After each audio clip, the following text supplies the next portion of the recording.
Iracema Monteiro pergunta: Fernando, o que é exatamente como funciona o orçamento secreto?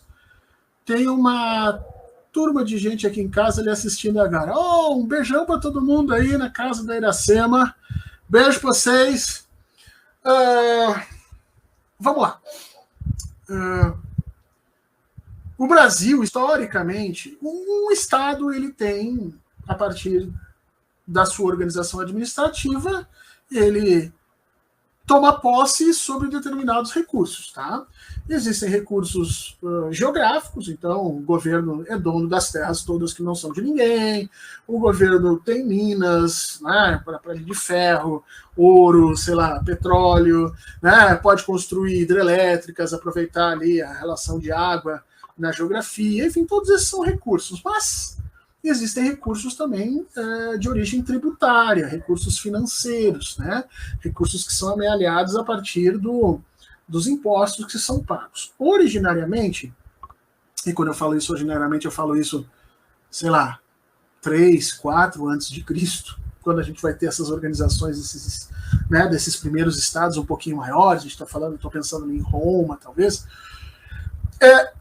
todas as regiões do estado carregam uma quantidade de recursos para o centro, para que esse centro possa decidir o que fazer com esses recursos. Na maioria das vezes, o que se fazia naquela época era investir em proteção e segurança. Né? Você tem um império, do lado você tem indivíduos que querem invadir esse império, então eu preciso de um exército forte, eu preciso, né, fronteiras e tal. O Império Romano, à medida que ele vai se tornando maior e tal, ele vai aumentando esses investimentos. Então, investiram em estradas para melhorar o comércio, investiram em linhas de comunicação, em correio, investiram em cultura, investiram na simbologia. Então você vai tendo os gastos de Estado se modificando ao longo da história. Quando a gente fala especificamente de história contemporânea, a partir da Segunda Guerra Mundial, a Segunda Guerra Mundial ensinou muita coisa para a humanidade. Ensinou que educação era uma coisa que precisava ser investimento do Estado, para que não aparecessem monstros que nem Hitler ou Mussolini.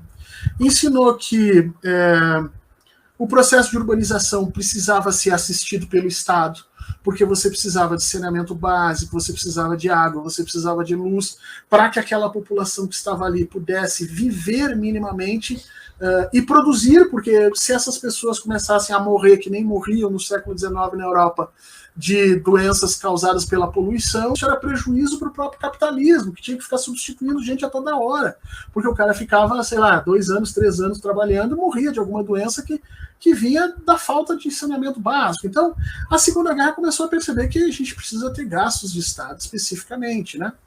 E isso foi crescendo, quer dizer, gasto nisso, gasto naquilo, gasto naquele outro. O Estado tem que cuidar da urbanização, o Estado tem que cuidar de saúde, o Estado tem que cuidar de educação, o Estado tem que administrar a justiça, que era uma coisa que já existia antes, mas precisa agora ser uma justiça para todos.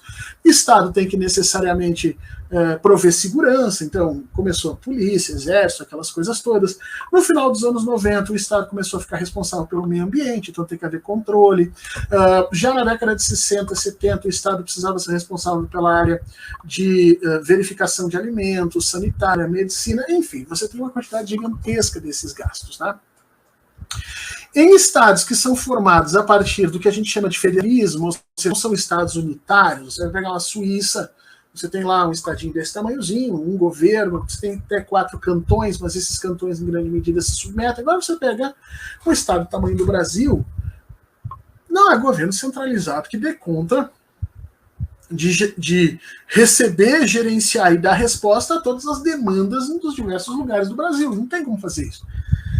Então, o que nós fazemos no Brasil? Nós nos organizamos numa federação, numa república federativa, né? Então, cada um desses estados, eles têm uma determinada demanda, os grupos e problemas específicos de lá, interesses e investimentos em cada um dos estados. Quer dizer, se você chegar para o Distrito Federal, em Brasília, e disser, olha, nós precisamos pegar todo o nosso dinheiro aqui e criar linhas de proteção nas fronteiras do Distrito Federal aqui, porque, né, fechar as fronteiras, o pessoal do Distrito Federal vai rir da tua cara, nós não tem problema nenhum de fronteira, nós ficamos no meio de Goiás, né?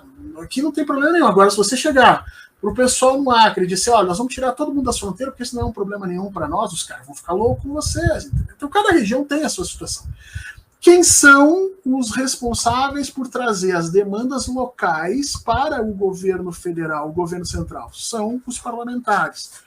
Então, ao longo dos anos 70, mas bem na verdade, a partir dos anos 90, tá? Nos anos 80 começou essa discussão, mas nos anos 90 se percebeu que o governo central no Brasil não podia e nem tinha como ficar com toda a responsabilidade de alocação dos orçamentos. E começou a se discutir. O governo Fernando Henrique Cardoso foi o último que teve a possibilidade de alocar dinheiro sem perguntar para ninguém. Governou basicamente por decreto-lei, que era uma forma que o executivo tinha de dizer tal coisa vai acontecer, tal lei vai, e vocês calem a boca. O parlamento era acessório no que se referia especificamente a discutir orçamento, a perceber onde é que estão as alocações de verba aqui e acolá. Na passagem do governo Fernando Henrique Cardoso para o governo Lula, o medo das elites brasileiras era que o presidente Lula fizesse um governo horroroso, péssimo, destruísse o Brasil. Então eles criaram uma série de amarras. Para criar essas amarras, eles tiveram que fortalecer o legislativo. Fortalecendo o legislativo, eles tiveram que garantir com determinadas leis que o legislativo seria não apenas o fiscal do orçamento como um todo, mas que também os parlamentares teriam direito a alocar emendas a esse orçamento. O que significa isso? Eu sou presidente, eu vou lá e digo, olha, eu vou botar, sei lá, eu tenho R$1 bilhão aqui para investir lá em Roraima. E aí eu digo para os parlamentares, beleza, quem aí tem projetos ou lugares onde eu possa, onde tenho que investir esse dinheiro. E aí os parlamentares podem dizer, olha, na cidade tal, eu tenho um hospital X que precisa de tantos mil aqui para reforma, eu preciso arrumar a BR não sei do que, eu preciso investir em um porto aqui, eu preciso produzir uma usina aqui nesse lado, e aí você tem uma discussão no parlamento, e isso vai sendo votado, e esses parlamentares vão colocando essas emendas e pedindo essa grana. No governo da FHC, o governo podia dizer não vou fazer e foda-se.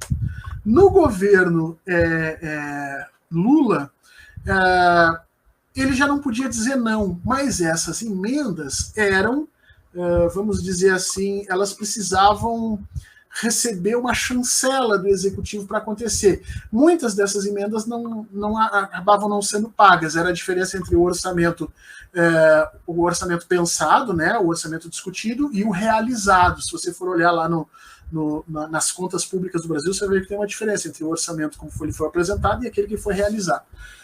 O que aconteceu no governo Temer é que se passou uma lei obrigando que determinadas emendas de parlamentares elas são obrigatórias. Quer dizer, o governo não pode dizer não vou pagar. Então, uma parte do orçamento, literalmente, ficou para ser definido pelo legislativo.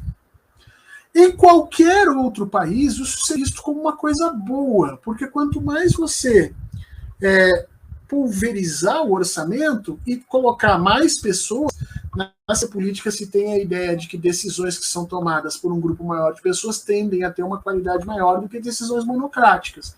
É por isso que na justiça a gente sempre decide colegiados e tal, porque imagina-se, né, tem alguns estudos que mostram que decisões tomadas em colegiados mas são melhores, em melhor qualidade do que as decisões monocráticas. Então você entregar uma parte do orçamento para o legislativo, supostamente você deveria ter gastos melhores. Mas na década de 90, a gente pesquisando descobriu o seguinte, isso só acontece se o exercício do poder, no caso ali a alocação de recursos, ela for transparente, ela for pública e ela for impessoal.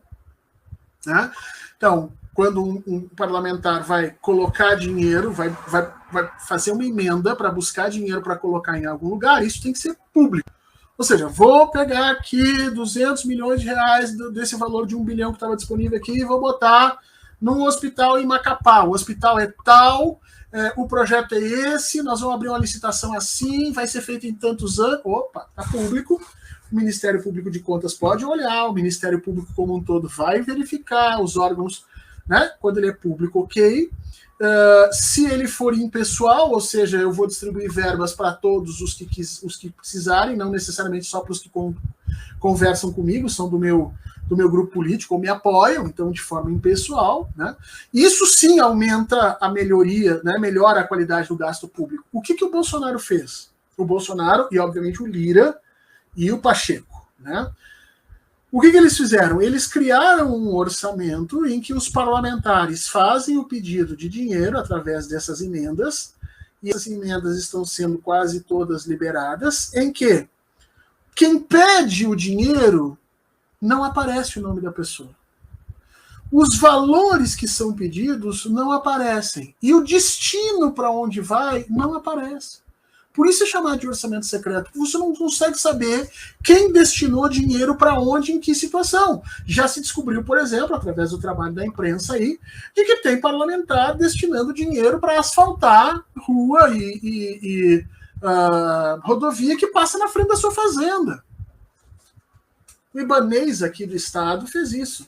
O Ibanez destinou verba do orçamento secreto não para Brasília, onde ele é governador, mas para o Piauí, onde ele tem fazendas, mandou, né, na frente da fazenda dele ali passar, asfaltar. Olha, gente, aquela BR ali até pode ser necessariamente asfalto, precisa, não vou dizer que não. Mas, cara, é estranho, né? E por que você tem que manter isso secreto? Por que não se pode saber? E aí, aí houve a briga, porque o STF mandou abrir, disse que não pode haver nada secreto numa república, o que é a base, e o parlamento declarou que não. O parlamento, segundo o Lira, disse que não, vai ficar fechado e é assim mesmo. Porque fechado favorece o quê? Favorece a corrupção, favorece o desvio, favorece, no mínimo, a manutenção desses coronéis em cada um dos estados. Porque, veja, quando você torna a coisa pública, o Fernando se elegeu pelo Rio Grande do Sul e o Fernando conseguiu trazer verba para o Hospital X. Mas se fosse outra pessoa eleita, podia trazer igual a verba. Agora, quando eu fecho o orçamento e eu faço distribuição de dinheiro baseado nos meus apoios políticos, aquele pessoal do Rio Grande do Sul pode ter certeza que se não for o Fernando que for eleito, não vai ter verba para o hospital. Por quê? Porque a autoridade federal distribui verbas a partir dos seus interesses políticos propriamente ditos.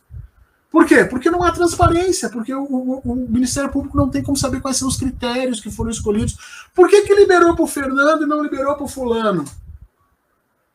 Quando a coisa é aberta, você vai lá e mostra. Liberei para o fulano, o Fernando tinha um projeto melhor, mais barato, mais pessoas vão ser atendidas, e esse gasto aqui foi entendido pelas diversas agências reguladoras de gastos e verificadoras aqui como um gasto legítimo, importante para... E para o outro fulano não liberei porque não tinha a mesma qualidade. Mas se o orçamento é secreto, não tem como você saber disso. Aí você pode pegar a grana, dizer que é para o hospital, arrumar, vender em caminhão, que nem aconteceu o escândalo do tratoraço, né? Os caras estavam supostamente financiando tratores para o agronegócio, mas na realidade tudo superfaturado, dinheiro vindo para lá e para cá, esse dinheiro vai acabar nas campanhas. Então, esse é o tal do orçamento secreto, entendeu? A alocação desses recursos sem a devida publicidade e invertendo todos os princípios que estão na nossa Constituição, que vão ordenar e dar diretrizes para o gasto público. Ele tem que ser público, ele tem que ser impessoal, tem uma série de outras coisas. Ele tem que respeitar o princípio da modicidade, tem uns 10 ou 12 princípios lá da coisa pública que tem que ser resolvidos, e todos eles são destruídos pelo orçamento secreto. Agora, por que ele existe? Porque o STF não teve força para fazer cumprir a sua decisão, porque o STF já declarou ilegal, porque o parlamento brasileiro é completamente venal e subserviente a Jair Bolsonaro, e porque houve ali uma fusão de interesses. Jair Bolsonaro entrega uma quantidade gigantesca de dinheiro para os seus parlamentares, deixa que esses parlamentares engavetem os pedidos de impeachment, não deixem absolutamente nada aparecer, ainda votem. Quando ele pedir para liberar a arma, vota. Quando ele pedir para sei lá, trancar tal coisa, vota, e aí ele consegue nessa relação. Ou seja, nós regredimos em termos de fisiologia, que é o domínio da cultura política pelos interesses econômicos, nós regredimos basicamente até o ponto da República Velha com esse orçamento secreto. Não tem nada parecido com isso. Olha, a partir de Vargas já não tem mais esse absurdo que a gente está vendo aqui. Nem os militares tiveram a coragem de fazer esse tipo de absurdo aqui.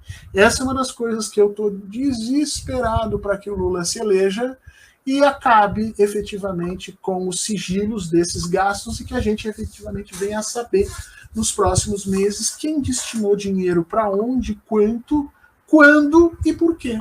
E aí, gente, talvez a gente tenha surpresas bastante grandes, viu? Então, se você chegou até aqui, a gente tem muito a agradecer e a gente vai pedir para você deixar o seu like, como sempre, e ali do ladinho tem uma opção, dá uma olhadinha um pouquinho abaixo aqui, o Valeu Demais. O Valeu Demais é uma forma de você continuar ajudando o nosso canal a combater essa desinformação que está acontecendo ali. Nós também agradecemos.